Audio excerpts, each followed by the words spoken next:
앉으시기 바랍니다. 시편 1편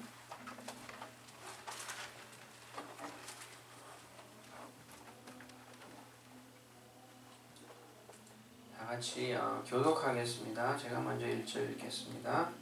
복 있는 사람은 악인의 꾀를 쫓지 아니하며 죄인의 길에 서지 아니하며 오만한 자의 자리에 앉지 아니하고 오직 여호와의 율법을 즐거워하며 그 율법을 주야로 묵상하는 자로다. 저는 시냇가에 심은 나무가 시절을 쫓아 과실을 맺으며 그 잎사귀가 마르지 아니함 같으니 그 행사가 다 형통하리로다. 악인의 그릇이 아니하며 심판하는 겨와 같도다. 그러므로 악인이 심판을 견디지 못하며 죄인이 의인의 회중에 들지 못하리로다. 대저 의인의 길은 여호와께서 인정하시나 악인의 길은 망하리로다. 아멘. 저와 같이 성경 이 시편 1편을 공부한 지가 벌써 한 달만 지났는데 잠깐 복습을 하고 오늘의 과제로 넘어가겠습니다. 저희가 처음 3번 공부한 것은 1절과 2절이었어요.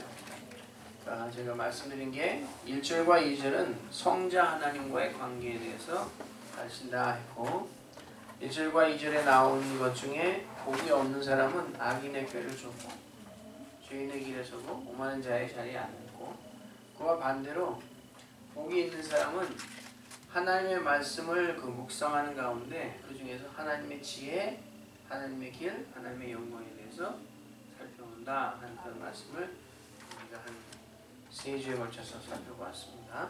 오늘은 이제 지나가가지고 3절과 4절을 공부하겠는데 이 3절과 4절에는 성령 하나님과의 관계에 대해서 나와요. 성령 하나님과의 관계. 그래서 두 가지 대조되는 게 무엇이냐면은 복이 없는 사람은 바람에 나는 겨와 같다. 그리고 복이 있는 사람은 시냇가에 심긴 나무 같아서 때를 따라서 열매를 맺는다 하는 것입니다. 오늘은 먼저 바람에 나는 겨, 바람에 나는 겨에 대해서 살펴보겠습니다. 바람에 나는 겨라는 그 표현이 성경에 두 군데에서 나오는데 첫 번째로는 다니엘서 2장 35절 한번 보세요. 다니엘서 2장 35절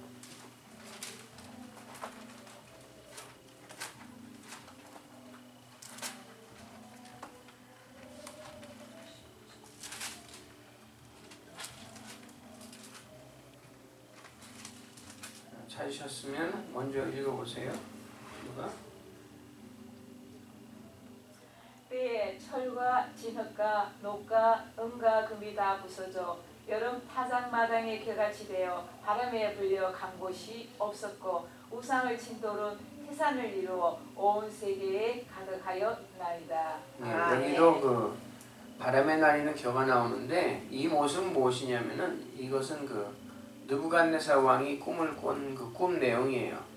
그 꿈에 이 세상 나라를 대표하는 큰 우상이 있었는데 큰 돌, 하나님의 나라를 대표하는 큰 돌이 이 우상을 탁 치니까 이 세상 나라가 바람의 겨와 같이 온데간데 없어졌다 그런 내용이고 또 바람에 나는 겨에 대한 표현이 어디 나오냐면은 이사야서 17장 13절.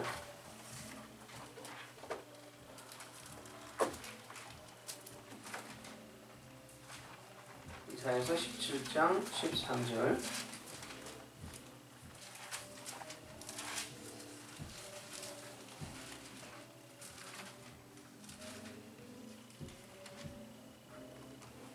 찾으셨으면 이번엔 제가 읽겠습니다. 열방이 충돌하기를 많은 물의 몰려옴과 같이 하나 주께서 그들을 꾸짖으시리니 그들이 멀리 도망하니 산에 겨가 바람 앞에 흩어짐 같겠고 폭풍 앞에 떠도는 티끌 같을 것이라. 아멘. 여기도 그 바람에 나는 겨가 나오는데 이 모습이 어떤 모습이냐면은 하나님께서 책망하실 때, 꾸짖으실 때 세상 나라가 쫓겨가는, 도망가는 그런 모습을 비유해서 표현하기를 바람 앞에 그 겨와 같다 이렇게 했단 말이에요. 이 구약에 이런 그 표현이 나와 있는데 결국 무엇을 말하냐면은 복이 없는 사람은 성령 하나님께서 바람과 같이 이렇게 불어오실 때 그 책망이 견디지 못해가지고 홈리백산에서 다 쫓겨난다는 것입니다. 그럼 성령께서 어떻게 이 세상을 책망하시는가 그거를 오늘 좀 살펴보고자 하는데 그 책망의 내용이 어디 나와 있냐면은 요한복음 16장을 한번 보세요. 요한복음 16장 요한복음 16장 8절 이하를 보겠습니다.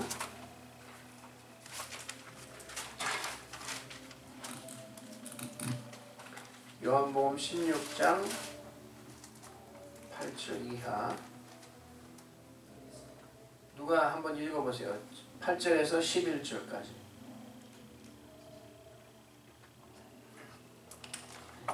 크게 읽어보세요. 그가 와서 죄에 대하여 의에 대하여 심판에 대하여 세상을 책망하시리라. 죄에 대하여라 하면 저희가 나를 믿지 아니하며 의에 대하여라 하면 내가 아버지께로 가니 너희가 다시 나를 보지 못하며 심판에 대하여라 하면 이 세상 임금이 심판을 받았음이니라. 네, 아멘. 네. 첫 번째 성령께서 책망하시는 것이 무엇을 책망하시냐면 세상의 죄, 세상의 죄에 대해서 책망한다 하셨어요. 근데 우리가 처음 그 시편 1편의 1절 2절을 공부하면서 이 죄가 뭔가 하는 것에서 이미 나눴는데 혹시 기억하시면 죄가 뭐라고 그랬죠? 하나님의 뜻을 좇지 않고 자기 마음대로 가려하는 게 죄라고 했단 말이에요. 그럼 이 성령께서 이 세상의 죄에 대해서 책망하실 때 그럼 이것도 무엇을 책망하시는 거냐면은 하나님의 뜻을 따르지 않고 자기 마음대로 가려는 것을 책망하시는 것인데 그럼 하나님의 뜻이 무엇인가? 그것을 살펴볼 때 우리가 여러 가지로 얘기할 수 있겠지만 가장 대표적으로 요한복음에서 말씀하는 것은 무엇이냐면은 요한복음 6장을 보면은 6장 40절 특히 읽지는 않겠어요. 여러분이 한번 찾아보세요. 하나님의 뜻은 뭐냐면은 예수님을 믿어가지고 우리가 예수님을 믿어가지고 믿는 자마다 영생을 얻는 것이 하나님의 뜻이라는 거예요. 아멘. 그래서 여기 지금 예수님께서 이 성령께서 책망하실 것에 대해서 얘기하시면서 세상의 죄에 대해서 책망하시는데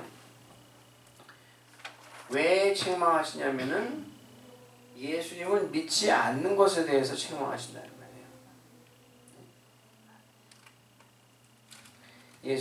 그러니까 죄에 대하여라면 저희가 나를 믿지 아니하며 예수님을 믿지 아니하는 것이 예수님을 믿지 아니하는 것이 그 죄의 대상이란 말이에요.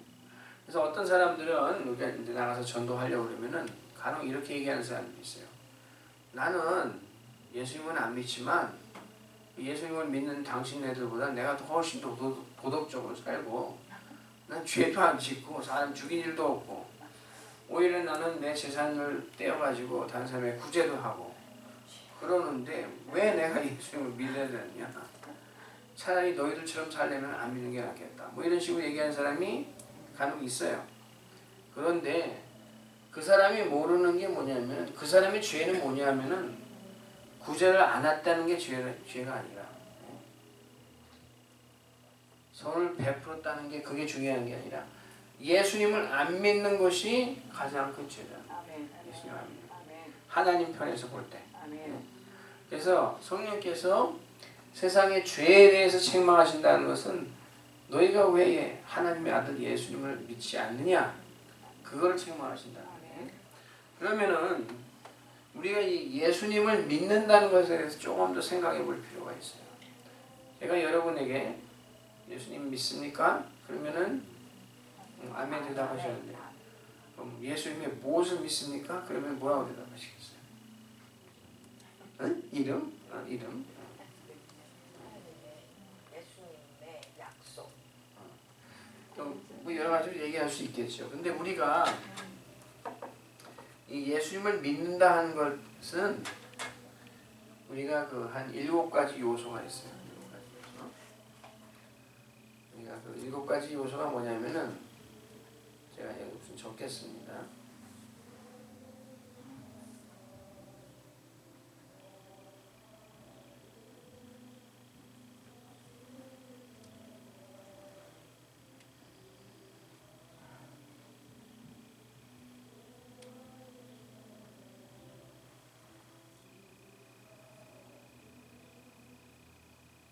급해가지고 막 쓰려니까 글씨가 잘 안 되네요. 예수님에 대해서 믿는 게 7가지 요소가 있는데, 첫째로는 예수님은 창조주신데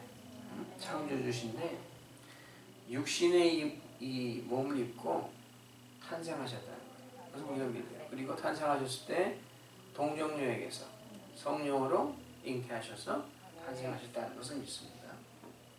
우리가 그 사도신경을 하잖아요. 예배 중에. 거기 보면 이런 요소들이 다 나와 있어요. 탄생에 대해서 믿고, 둘째로는 예수님이 오셔가지고 고난을 받으셨다는 거예요. 고난을 받으셨다. 여기 계신 분 중에 이번에 온두라스에 가신 분 계신지 모르겠는데 없어요. 네, 괜찮아요. 선교지에 가면은 그 가시는 분들은 거기 가서 거기서 생활하는 것 자체가 고난이에요. 어떻게 보면 여기는 문명사회에서 살고 있는데 거기 가면 그 상황이 열악하잖아요. 옛날에 우리나라에 그 미국에서 선교사들이 오셨는데 이 세계에서 그 으뜸가는 나라에서 우리나라에 오셨는데 우리나라의 그 형편을 살펴보면 그 당시에 길거리에 막 대변이 있고 냄새나는 나라고, 그냥 그 국민들은 이게 막 다 누덕누덕한 옷을 입고 다니고 전혀 문화의 혜택을 받지 못한 사람들처럼 사는 그런 나라였어요. 그래서 그 인천에 언더우드하고 아펜살러 그 두 선교사님이 도착을 해서는 도착을 한 날이 마침 그 부활절 주일이었어요. 기도하기를 뭐라고 했냐면 이 그 흑암의 땅에 하나님이 빛을 비춰주세요. 우리나라가 그런 상태였거든요. 그러니까 이 선교지에 가면은 그 가서 그 생활한다는 것 자체가 고난인데, 그렇다면은 예수님은 하늘나라에 계시다가 영화로운 교회에서 계시다가 인간 세상에 오셨거든요. 인간 세상에 오셔서 33년을 그냥 계셨다는 것 자체가 고난이에요. 그런데 그 중에서도 마지막에 가서는 창조주께서 피조물 중에 하나인 본디오 빌라도 앞에 가서 재판을 받으셨어요. 이 피고인이 하나님이시고 이 법정에 그 재판관으로 앉아 있는 사람이 피조물이었던 거예요. 이게 너무나 기가 막힌 일 아니에요?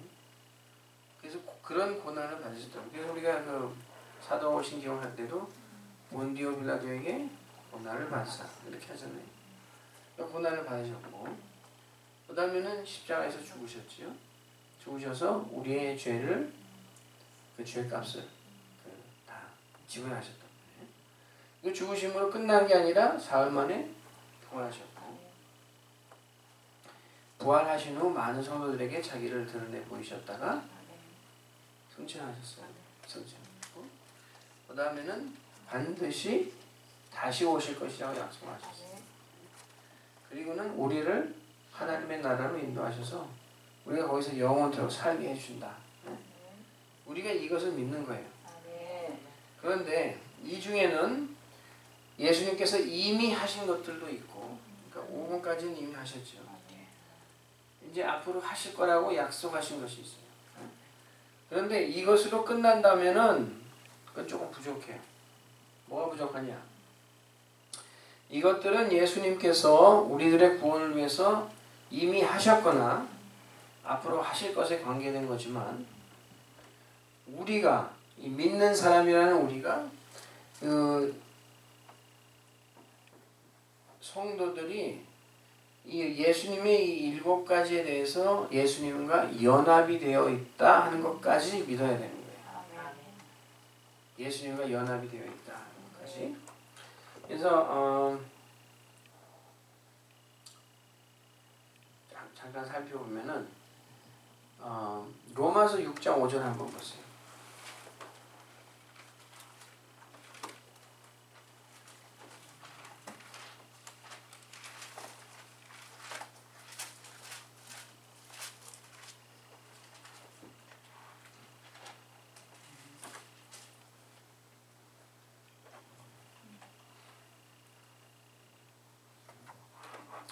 찾으셨나요?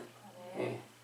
만일 우리가 그의 죽으심을 본받아 연합한 자가 되었으면 또한 그의 부활을 본받아 연합한 자가 되리라.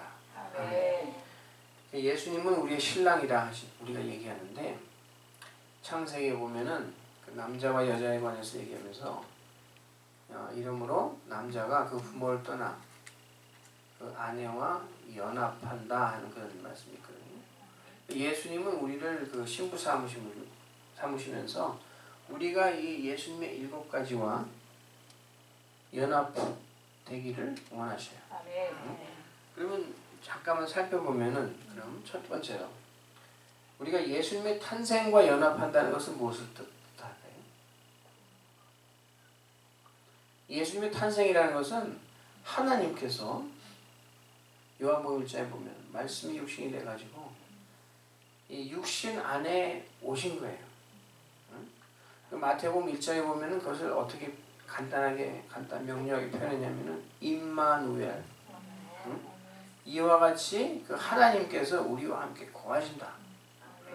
예수님이 탄생하신다는 것은 예수님이 그 마리아의 그 몸에 배에 그 태로 들어가셔 가지고 그 태를 통해서 이 육신으로 나오셨단 말이에요. 근데 우리 이 몸에도 예수님이 탄생하셨듯이 거하셔야 한단 말이에요. 성령으로 잉태하셨는데 성령으로 예수님이 우리 안에 거하시는. 그게 바로 우리가 이제 예수님의 탄생과 연합이 되는 거예요. 고난. 우리가 예수님의 고난에도 연합이 돼야 돼요. 고난. 우리가 고난을 생각하면은 대체로 2가지를 생각할 수 있어요. 2가지 생각할 수 있는데 첫째로는 의를 위하여 고난을 받는 게 있어요. 이건 간단한 거예요. 아니 생각하기가 쉬운 건데 가령 마태복음 5장에 보면은 예수님 말씀하시기를 의를 위하여 핍박을 받는 자는 복이 있나니 천국이 저희 것이네요. 우리가 가령 이제 우리가 전도하러 나가서 예수 그리스도에 대해서 증거하는데 사람들이 좀 좋지 않은 말을 한다. 그러면은 기분이 안 좋을 수도 있지만 오히려 감사해야 되는 게 내가 예수님을 위해서 의를 위해서 내가 핍박을 받았으니까 난 상이 있다. 아멘. 이거 얼마나 감사해요. 아멘. 이거는 좀 흔치 않은 일이고 어떻게 보면 매일 매 시간 일어나는 일은 아니잖아요. 또 고난받는 게 있는데 우리가 어떤 것을 성경에 보면은 애매히 고난받는 거에 대해서 얘기해요. 애매히 고난받는 게.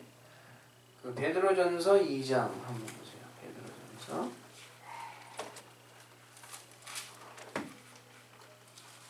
베드로전서 2장 18절 19절.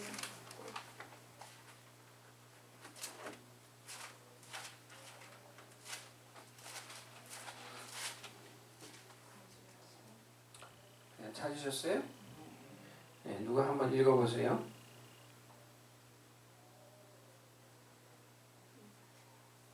지금 갑니다. 빨리 읽으세요. 그러면 제가 읽겠습니다. 네. 사원들아 범사에 두려워함으로 주인들에게 순복하되 선하고 관용하는 자들에게만 아니라 또한 까다로운 자들에게도 그리하라. 애매히 고난을 받아도 하나님을 생각함으로 슬픔을 참으면 이는 아름다우나. 이렇게 얘기했어요. 아멘. 여러분이 사회생활을 하다 보면은 잘못하는 것도 없는 것 같은데 괜히 다른 사람이 나를 조금 불편하게 하는 그런 일들이 종종 있습니다. 어떤 사람한테는 그런 일이 자주 일어나요. 여러분들이 아마 다 그런 일을 겪으셨을 거예요. 그런 그 애매의 고난을 받는 그런 일이 종종 있는데 그런 것도 어떻게 생각하시면 좋으냐면은 이건 내가 하나님께 상 받을 기회구나. 왜 상 받을 기회냐면은 예수님이 하나님이신데 이 땅에 내려오셔서 이 냄새나는 세상에 오셔가지고 죄 많은 세상에 오셔가지고 고난을 받으셨는데 그것도 나 때문에 고난을 받으셨는데 내가 이 애매히 좀 고난을 받는다 해가지고 내가 뭐 그렇게 괴로워할 필요가 있을까? 그러니까 예수님을 생각하고 이 애매히 받는 고난도 달게 받으면은 성경에 보니까 그것은 아름답다. 아름답다. 그것이 우리가 이 예수님의 고난에 연합한 그 방법 중에 하나예요. 그러니까 우리가 의를 위하여 고난을 받을 수도 있고 또 애매히 까닭 없이 고난을 받는 수도 있어요. 그렇지만 그럴 때도 우리가 예수님을 생각해서 고난을 달게 받으면 하나님 보시기에 아름답다. 이렇게 성경에 나와 있습니다. 그 다음에 죽으심. 죽으심에 대해서도 우리가 예수님과 연합을 해야겠죠. 그 요한계시록에 보면은 그 빌라델비아 교회에 말하기를 너희가 빌라델비아 서문화 교회를 죽도록 충성하라. 그리하면 내가 생명의 멸관을 내게 주겠다. 죽도록 충성하라. 그 말이 있어요. 죽도록.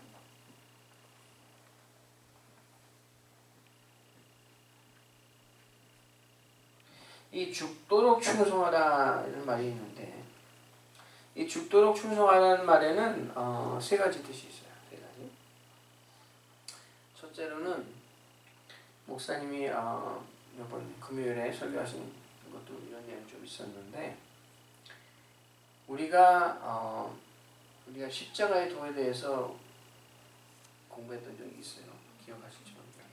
지혜 있는 사람이 아는 것 중에 하나가 십자가의 도를 깨닫는 건데 십자가에는 양면이 있다고 했어요. 예수님이 죽으신 게 있고 또 더불어서 우리의 죄성이 죽어야 되는데 죄성이 죽는다는 것은 거기에 내 자아를 못 박는 것, 세상을 못 박는 것, 그 다음에 정과 욕심을 못 박는 것. 이 죽도록이라는 말에는 내 자아, 내 정과 욕심을 죽인다는 거예요. 진짜 못 박아서. 내 주장을 하나님의 주장 앞에 서밋 해가지고 굴복시키는 거예요. 그게 바로 이 죄인의 길에서 멀어지는 거란 말이에요. 내 마음대로 하겠다 하는 게 아니라 내 뜻 말고 예수님께서 그 겟세마네 동산에서 기도하신 것처럼 내 원대로 마옵시고 아버지의 원대로. 그러니까 우리도 똑같이 내 원대로 마옵시고 아버지의 원대로. 그게 이제 죽도록 한다는 것이 첫 번째 뜻이고 둘째 뜻은 우리가 그런 생활을 하는데 에녹을 생각할 수 있어요. 에녹은 65세에 무두셀라를 낳고 뭔가 그때 이 에녹이라는 사람의 생활에 큰 변화가 일어났어요. 그래서 그 이후로부터 300년을 하나님과 동행하면서 살다가 하나님께서 데려가심으로 이 땅에 더 이상 있지 않았더라. 그런 말이 있는데 이 둘째 뜻은 뭐냐면은 평생 내가 죽을 때까지 주님에게 충성하겠다. 죽을 때까지. 이게 바로 그 신실의 그 대명사죠. 신실의. 며칠만 반짝하는 그런 사람이 하나님이 기뻐하시는 게 아니라 죽을 때까지 평생을 변하지 않고 굴곡이 없이 충성하겠다. 그게 필요하고 셋째로는 때로는 이렇게 살다 보면은 순교해야 될 그런 때가 있을 수도 있어요. 특히 이제 서문화 그 교회에는 그런 일이 많이 있었거든요. 이 서머나 교회에는 그 유명한 분 중에 한 분이 사도 요한의 제자 중에 폴리갑이라는 분이 있었어요. 네, 여러분 혹시 들어보셨어요? 이 사람이 그 화영장에 끌려가면서 예수님께서 평생 나를 갖다가 배반하지 않으셨는데 내가 어떻게 예수님을 배반하겠습니까? 해가지고는 달게 그 형을 받아서 순교했단 말이에요. 근데 이 죽도록 충성하는 것 중에는 이 순교에 대한 것이 포함이 되어 있어요. 근데 이 순교는 아무나 하는 게 아니죠. 이게 특별한 분들만 이게 이런 복이 있는데 뭐 우리에게도 그런 복이 있을 수도 있고 이게 안 되더라도 1번과 2번은 반드시 우리는 아멘. 충족시켜야 됩니다. 아멘. 내 자신을 부인하고 아멘. 십자가 못 받고 아멘. 그 다음에는 평생 아멘. 굴곡이 없이 아멘. 이게 죽으심이라는 것이고 부활은 뭐예요? 죽은 생명이 다시 살아나는 거죠. 여러분이 부활할 것을 믿으세요? 아멘. 이 부활에는 우리 영이 하나님께서 우리에게 그 생기를 불어넣어준 우리 영이 있는 우리 생명인데 하나님에게서 떨어져 나갔다가 예수님을 위해서 다시 이렇게 회복된 그 생명으로 돌이켜진 그것도 있고 더불어서 우리 몸도 부활할 것이라는 거죠. 이게 포함이 되어 있어요. 몸이 언제 부활하냐면은 예수님께서 오실 때 다시 오실 때 우리 죽었던 몸이 이 몸 말고 썩어질 몸 말고 썩지 아니할 몸 영광스러운 몸으로 부활할 거다. 아니, 이 믿음이 없으면은 고린도 15장에 보면 어떻게 얘기했냐면은 바울이 만약에 부활이 없다면 너희들이 그 예수님 믿는다고 그렇게 하는 게 다 헛것이다. 만약에 부활이 없다면 못하러 오늘 같은 날 이렇게 따분하게 여기 와가지고 앉아서 박 집사가 하는 그 제비도 없는 말 듣고 앉아있어요. 하지만 부활이 반드시 있어요. 아멘. 그러니까 우리가 정말 바라볼 게 있어서 아멘. 예수님 믿는 거예요. 아멘. 그 다음에 승천.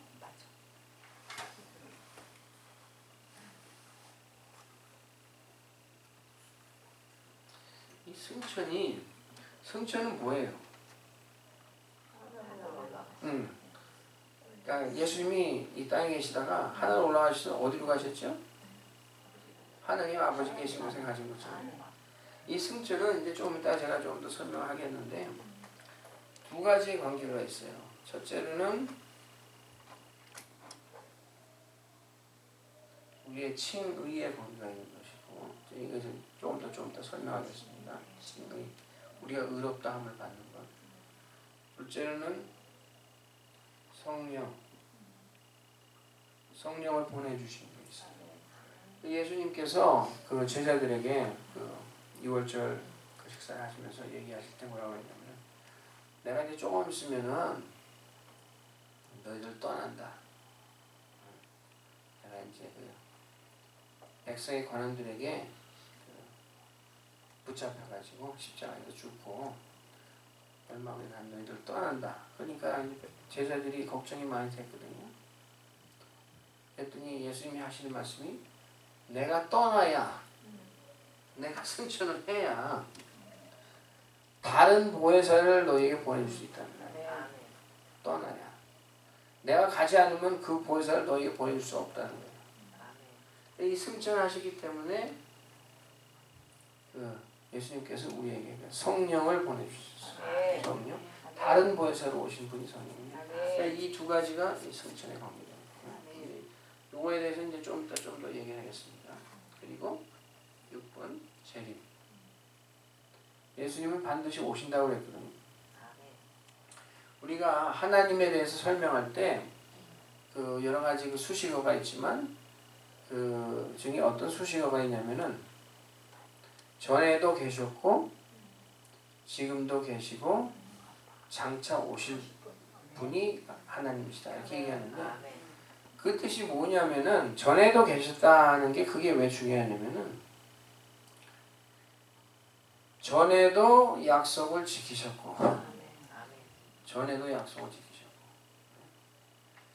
시방도 계시다는 것은 지금 살아 계시고 전에도 약속을 지키셨기 때문에 앞으로 오실 것에 관해서도 약속을 지키실 분이다 하는 것을 우리가 얘기합니다.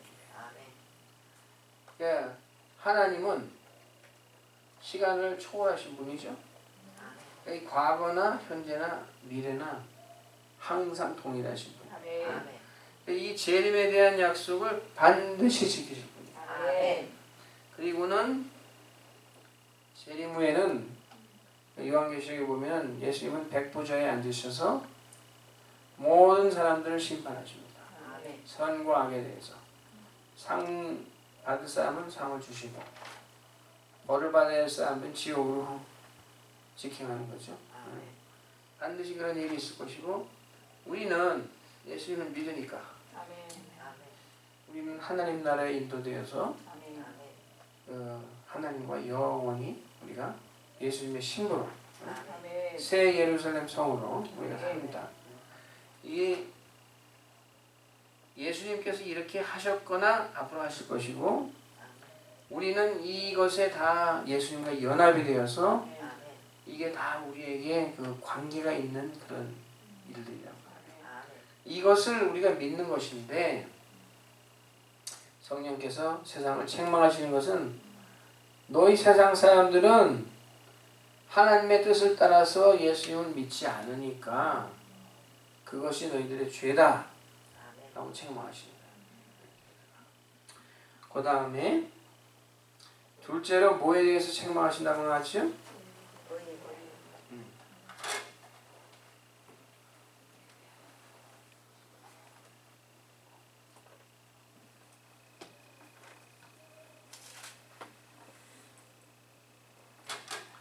둘째로는 세상의 의에 대해서 책망하신다 그랬어요. 세상의 의. 먼저 그 마태복음 6장을 한번 펴보세요. 마태복음 6장.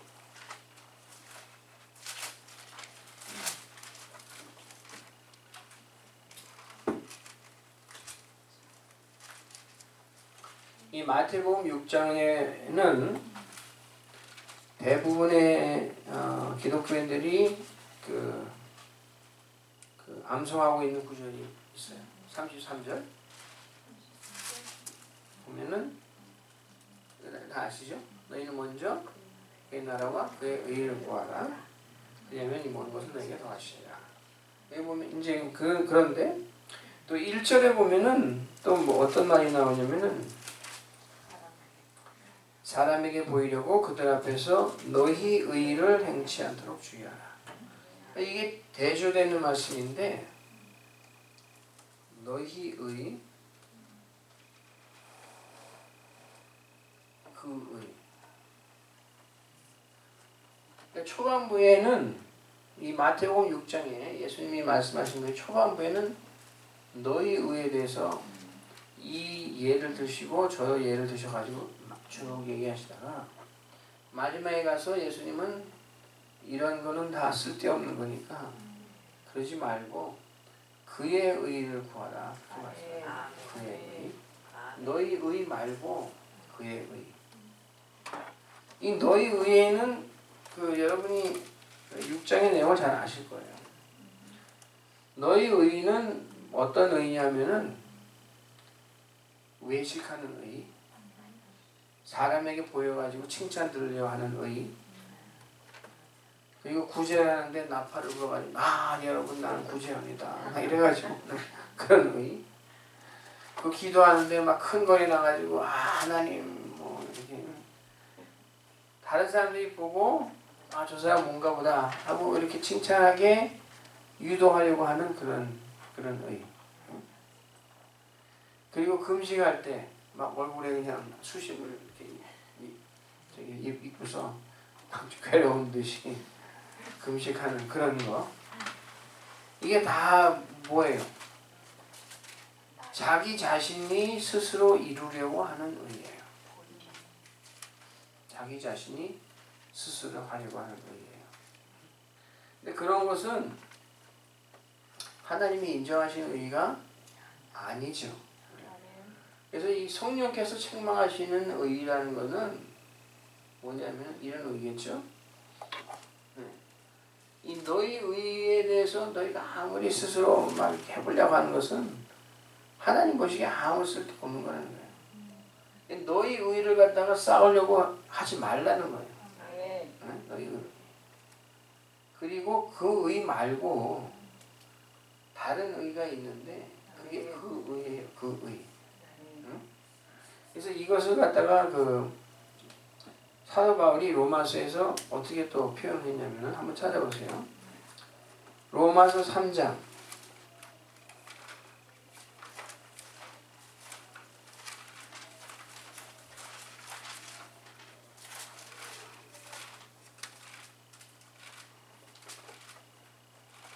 3장 20절.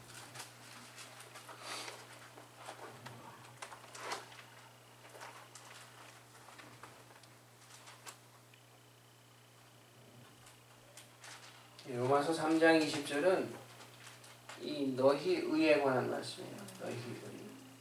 로마서 3장 20절 제가 읽겠습니다. 그러므로 율법의 행위로 그의 앞에 의롭다 하심을 얻을 육체가 없나니 율법으로는 죄를 깨달음이니라.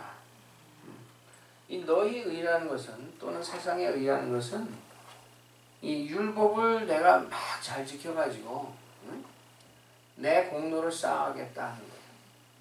근데 이런 의로 하나님 앞에 의롭다 하심을 얻을 육체가 하나도 없다. 의는 없나니 하나도 없다. 성경은 이렇게 증거하시는 거예요. 그런 의 말고 21절 22절에 보면은 이제는 율법 외에 하나님의 한 의가 나타났으니 율법과 선지자들에게 증거를 받은 것이라. 곧 예수 그리스도를 믿음으로 말미암아 모든 믿는 자에게 미치는 하나님의 의인이 차별이 없느니라. 아멘. 그러니까 율법으로 우리가 스스로 공로를 쌓고자 하는 이 너희 의는 이거는 효과가 없는 거예요. 달성할 수 없는 거예요. 근데 그것 말고 율법 외에 다른 의가 나타났는데 이것은 하나님의 의라고 해요. 그 의라는 것은 하나님의 의, 하나님의 의. 하나님께서 우리에게 내가 너를 의롭다고 인정해 주겠다 하고 해주시는 그 의가 이제 나타났는데 예수 그리스도를 통해서 나타났단 말이에요. 이 세상의 의, 성령께서 책망하시는 세상의 의는 이 첫 번째 의죠. 그 의가 하나님의 의가 아니고. 그런데 이 요한복음 그 16장에 보면은 예수님께서 조금 아리송한 말씀을 하셨어요. 무슨 말씀이 하셨냐면은 세상의 의에 대해서 책망을 하시는데 이 성령께서 의에 대하여라 함은 내가 아버지께로 가니 너희가 다시 나를 보지 못함이요. 그랬단 말이에요. 내가 아버지께로 가기 때문에 성령께서 세상의 의에 대해서 책망하신다. 그랬는데 이 아버지께로 가시는 것은 아까 제가 여기 7가지 쓴 것 중에서 어느 거에 해당하죠? 승천. 그렇지? 승천. 내가 승천하기 때문에 성령께서 세상의 의에 대해서 책망하신다. 여러분 이해가 가세요? 아멘. 이해가 가셨어요? 왜 승천이 거기에 관계느냐? 그것을 이제 살펴봐야 되는데 성경에 보면은 어떤 그 사상이 나오냐면은 이제 하늘나라,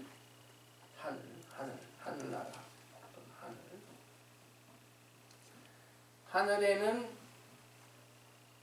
제일 윗부분이 소위 그 셋째 하늘. 사도 바울이 고린도전서 10장에 나오는 그 셋째 하늘에 대한 그 개념이 있어요. 셋째 하늘. 셋째 하늘이 있다면은 둘째도 있을 것이고 첫째도 있을 거고 그럴 거 아니에요? 셋째 하늘은 하나님이 계신 곳이고 하나님. 세 부분이 있고 근데 이 하늘의 이 모형에 따라서 이 땅에 지어진 것들이 있는데 그 중에 대표적인 게 성막이에요. 성막. 이 성막은 모세가 시내산에 올라가서 하나님께서 이 하늘의 모형에 대해서 보여주신 대로 그 식양대로 지은 것이 성막이에요. 성막인데 이 성막은 우리 보니까 지난주에 우리 사모님이 그 강의하실 때도 말씀하신 것 같은데 성막에도 세 부분이 있어요.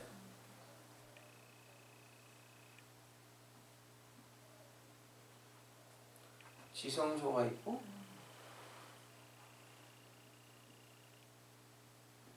성소가 있고 그다음에 바깥 마당 이렇게 있는데 이 바깥 마당에는 뭐가 있냐면은 번제단이 있어요.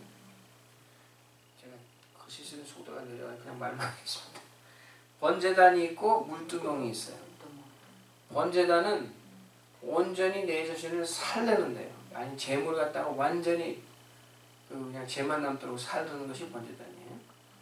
아까 우리가 그 십자가의 날 갖다가 못 봐야 된다는 거기에 관계된 말씀이고 그다음에 물두멍이 있어서 물두멍은 자기를 비춰보고 회개하게 하는 거예요. 그래서 이 물두멍은 이 브론즈를 만드는데 동 성전에서 일하는 이 성막에서 일하는 여인들의 거울을 가지고 만들었다고 해요. 거울이 그 옛날에는 그 동으로 만들었는데 그 거울을 녹여가지고 다시 만든 게 물두멍인데 거울은 뭐예요? 비춰보라는 거 아니에요? 하나님의 말씀에 자기를 비춰보고 회개하게 하는 그것을 말하는 거예요. 성도에는 뭐가 있냐면은 그 램프스탠드가 있어요. 초점 일곱 살구나무 형식으로 된 그 등대가 있고, 그 다음에 향단이 있고, 그 다음에 진설병을 놔둔 그런 테이블이 있어요. 성소가 있고, 그 다음에 지성소에는 법궤가 있어요. 법궤. 거기에는 하나님께서 모세에게 주신 그 십계명 돌판이 있다고 해요. 거기 옛날에는 아론의 쌍난 지팡이도 있고 이랬는데, 그 다음에 그 만나가 있었는데 두 가지는 없어지고 법궤가 있는데 이렇게 세 가지가 있는데 이 성막은 하늘의 양식을 본따서 만들었어요. 하늘의 양식을. 그래서 성경을 찾아보면은 이 하늘을 갖다가 표현할 때 장막으로 표현하는 게 성경에 있는 것을 살펴볼 수 있어요. 한두 군데 찾아보겠습니다. 이사야서 40장 22절.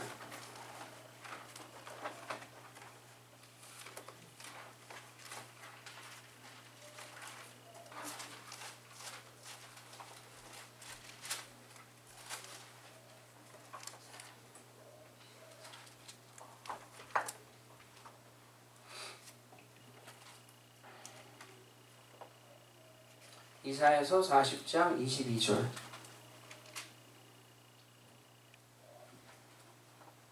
누가 크게 한번 읽어보실래요? 그는 땅 위 금창에 앉으시나니 땅의 거민들은 메뚜기 같으니라.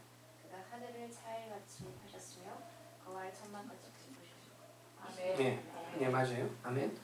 차일이라는 말 많이 안 쓰시는데 차일이 뭔지 아세요? 차일은 curtain. 차일은 curtain을 말하는 거예요. 하늘을 curtain 같이 펴셨고 거할 천막 같이 베푸셨고. 네? 그 다음에 시편 104편 2절.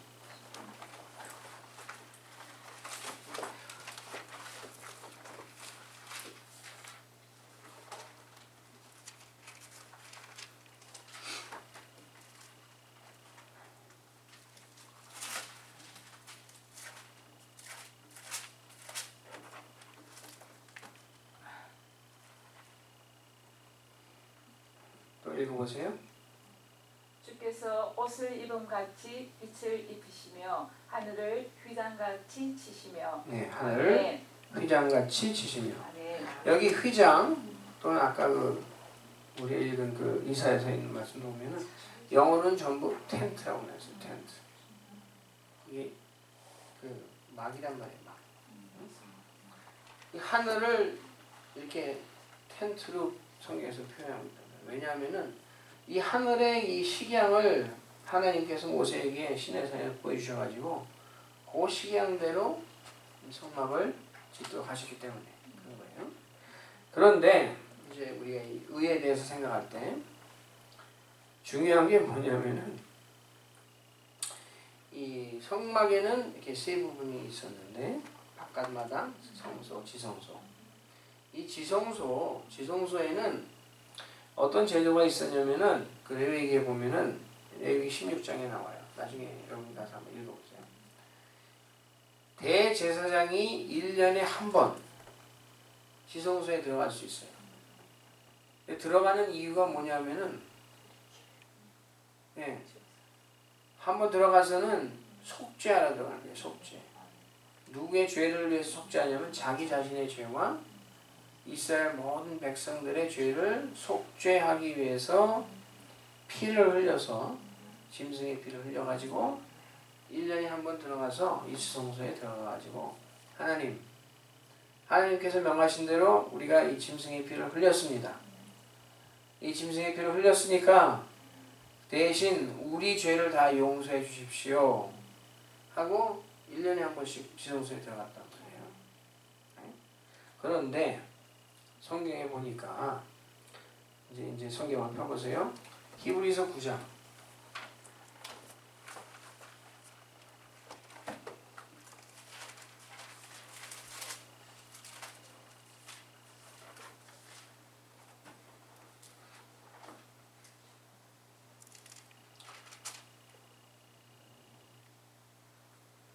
히브리서 9장 12절.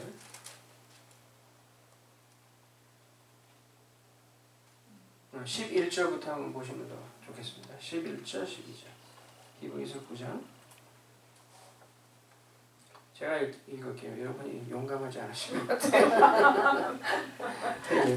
그리스도께서 장래 좋은 일의 대제사장으로 오사 손으로 짓지 아니한 곧 이 창조에 속하지 아니한 더 크고 온전한 장막으로 말미암아 염소와 송아지의 피로 아니하고 오직 자기 피로 영원한 속죄를 이루사 단번에 성소에 들어가셨느니라. 아멘. 우리나라 말에는 성소라고 이렇게 표현이 되어 있는데 영어 성경에 보면은 이게 사실은 성소가 아니라 지성소예요. 지성소. 왜냐하면은 most holy place. 영어 성경에 쓰인 분은 확인하실 수 있을 겁니다. NIV 성경에도 보면 most holy, 그러니까 단번에 지성소에 들어가셨다. 그리고 같은 장에 24절 볼까요? 그리스도께서는 참 것의 그림자인 손으로 만든 성소에 들어가지 아니하시고 오직 참 하늘에 들어가사 이제 우리를 위하여 하나님 앞에 나타나시고. 그래서 여기서도 이 성소라는 말이 영어 성경에는 most holy place, 지성소에서 지성소. 그러니까 이 하늘에 예수님이 승천하셔서 이 셋째 하늘에 가셨는데 이 셋째 하늘에 가신 것은 하늘에 있는 지성소에 들어가신 거예요. 그런데 지성소에 가시되 대제사장으로 가셨다. 즉 무슨 뜻이냐면은 염소의 피로 하지 아니하시고 자기 자신의 피로 이 하늘 지성소에 들어가셔서 예수님은 물론 죄가 없으시니까 예수님의 죄를 속해할 건 없어요. 예수님의 죄 말고 우리의 죄를 속하시려고 이 하늘에 올라가셨단 말이에요. 올라가셔가지고 뭐 괜히 그냥 뭐 딴 따라 이렇게 뭐 구경하시는 게 아니라 하나님 아버지한테 가셔가지고 하나님, 내가 하나님의 뜻에 따라서 이 세상에 내려가셔서 내가 피를 흘렸습니다.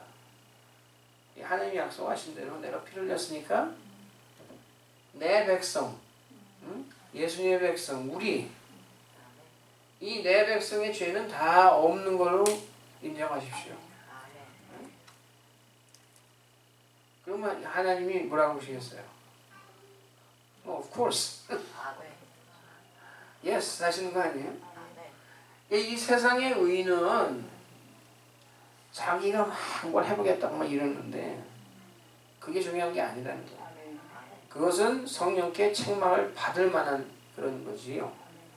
그게 아니라 내가 그 예수님이 하나님의 그 계신 곳, 이 셋째 하는 아버지께로 돌아가며 근데 내가 하나님 아버지한테 가가지고 내 피로 속량된 너희들의 그 도말된 죄에 대해서 얘기할 테니까 너희는 그것만 믿으면은 하나님이 너희를 의롭다 해주시겠다 하는 거예요.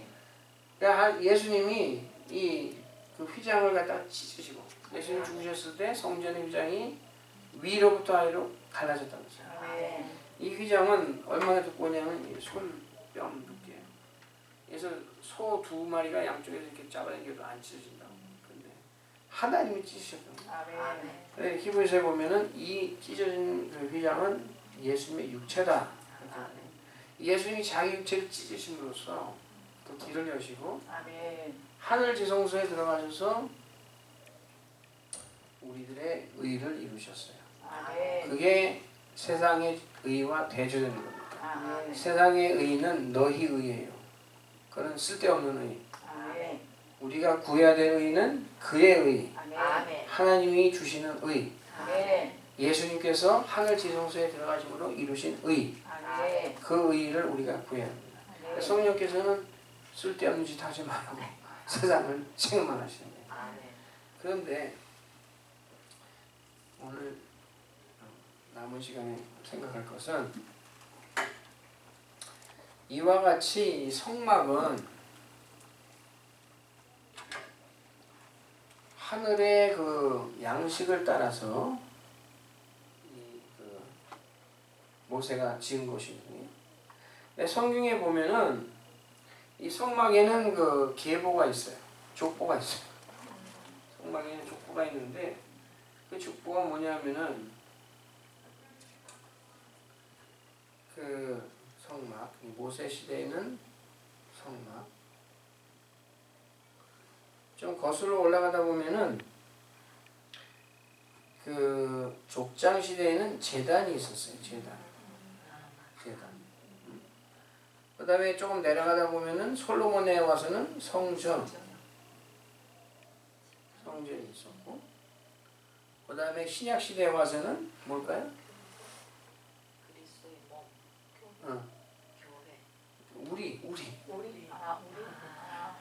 우리의 심령에 성전이 있단 말이에요. 우리가 이 계보에 들어가요. 이 성막의 계보에 우리가 들어가요. 우리가 아무나 우리가 아니라 예수님 믿는 우리. 그래서 사도 바울이 고린도 교회에 특별히 그 편지하면서 뭐라고 했냐면은 너희 안에 그 성령께서 거하시는 너희가 하나님의 성전인 것을 모르느냐 하고 막 책망했단 말이에요. 그런데 그런 그 하나님의 성전인 것을 가지고 너희가 그 창기에 그 몸과 같이 만들어도 되겠느냐 하고 책망하는데 우리가 이 심령 성전을 이루는 거예요. 다시 말해서 하나님의 거하실 처소가 됐단 말이에요. 처소. 이 성막은 하나님께서 임재하심을 나타내는 것을 나타내는 장소 아니에요. 제단이 있었고 성막이 있었고 성전이 솔로몬에서 붙여졌고 근데 지금은 이제 심령 성전이란 말이에요. 그럼 다시 말해서 이 성막이 이 하늘 특별히 그 셋째 하늘을 갖다가 그 시향대로 지어졌다면은 그럼 그게 무슨 말이에요? 우리가 이 하늘나라의 요소를 우리가 담고 있어야 된다는 말이 아니겠어요? 오늘 아까 찬송가 제가 그 475장을 부른 이유가 있어요. 우리 하나님이 우리와 함께 하시면 우리가 어디 있든지 하늘나라, 바로 요한의 하늘나라. 예수님이 말씀하시기를 내가 귀신을 쫓아냈는데 내가 그 귀신을 쫓아내는 것이 성령으로 말미암은 것이라면 하나님의 나라는 이미 너에게 임하였느니라. 과거로 얘기했어요. 과거. 임하였다. 우리는 우리 안에도 물론 바깥마당도 있어야 되고 성소도 있어야 되고 시성소, 이게 다 우리 안에 이루어져야 되는 거예요.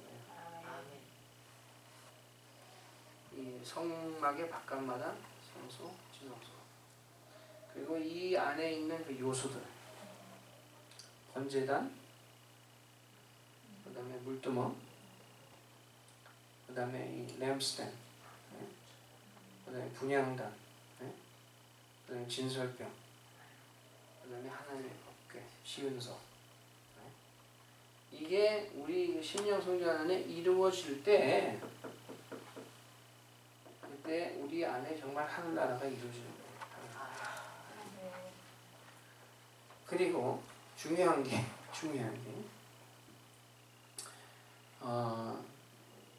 몇 군데 찾아보고 이제 시간이 거의 다 됐으니까 에베소서 2장 22절.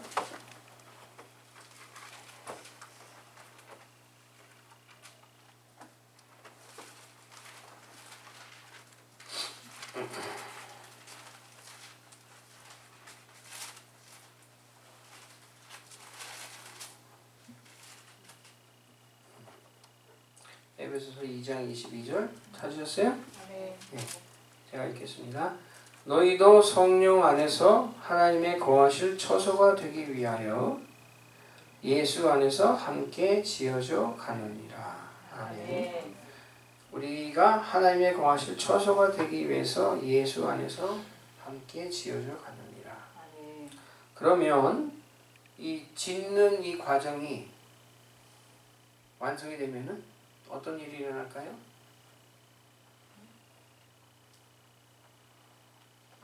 지금 지어져 간다고 했잖아요. 근데 하나님이 거하실 그 처소로 마련되기 위해서 우리가 지어져 간다 했는데, 이 짓는 과정이 만약에 완성이 된다면 어떤 일이 일어날까요? 응? 죽는 거? 죽기 전에 일어나면 더 좋을 것 같은데 어떤 일이 일어나냐 하면은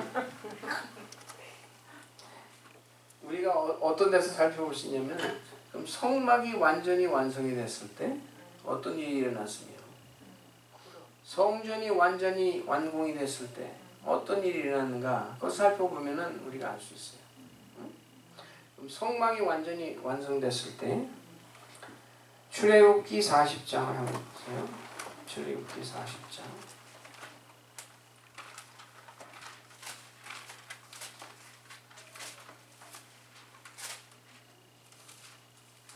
출애굽기 40장 마지막 부분 33절부터 읽어보는 게 좋겠습니다. 다 찾으셨어요? 아멘. 33절부터 제가 읽겠습니다. 그가 또 성막과 단 사면들의 포장을 치고 뜰문의 장을 다니라. 모세가 이같이 역사를 필하였더라. 성막 만든 걸 필하였더라, 마쳤더라. 그 후에 구름이 회막에 덮이고 여호와의 영광이 성막에 충만하매 모세가 회막에 들어갈 수 없었으니, 이는 구름이 회막 위에 덮이고 여호와의 영광이 성막에 충만함이었으며, 구름이 성막 위에서 떠오를 때에는 이스라엘 자손이 그 모든 행하는 길에 앞으로 발행하였고, 구름이 떠오르지 않을 때에는 떠오르는 날까지 발행하지 아니하였으며, 낮에는 여호와의 구름이 성막 위에 있고 밤에는 불이 그 구름 가운데 있음을 이스라엘의 온 족속이 그 모든 행하는 길에서 친히 보았더라. 아멘. 그리고 한 군데 더 찾아보면은 역대하 7장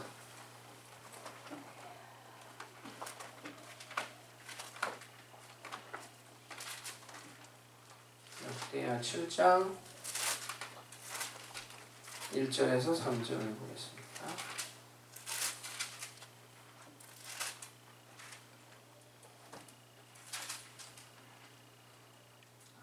역대하 7장은 어떤 그 광경이냐면은 솔로몬이 성전을 짓고 기도를 했어요.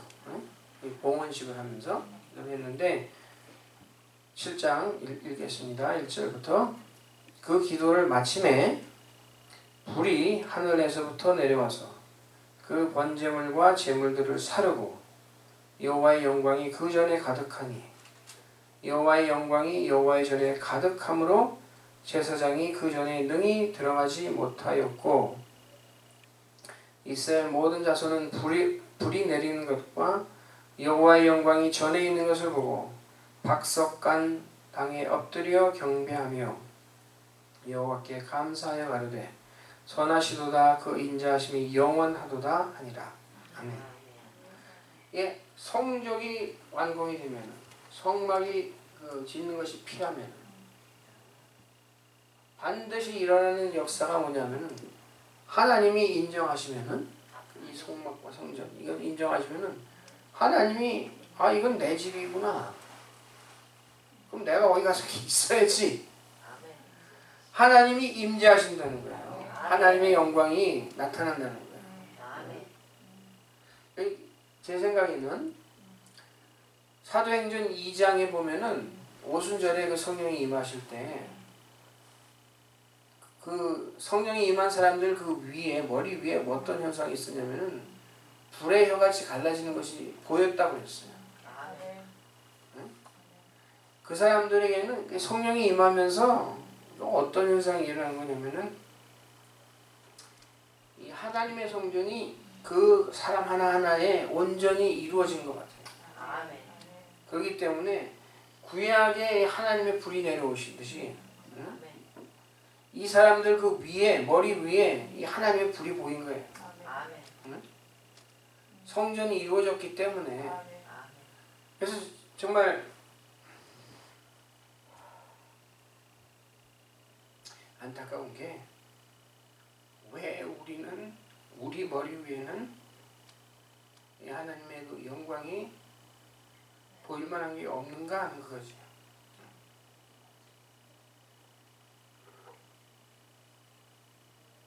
여러분이 한번 저도 그렇고 도전해 봐야 될 그런 구해 봐야 될 그런 것이라고 생각합니다.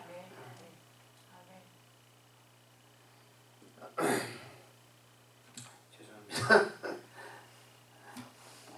여러분 그거 원하세요? 여러분이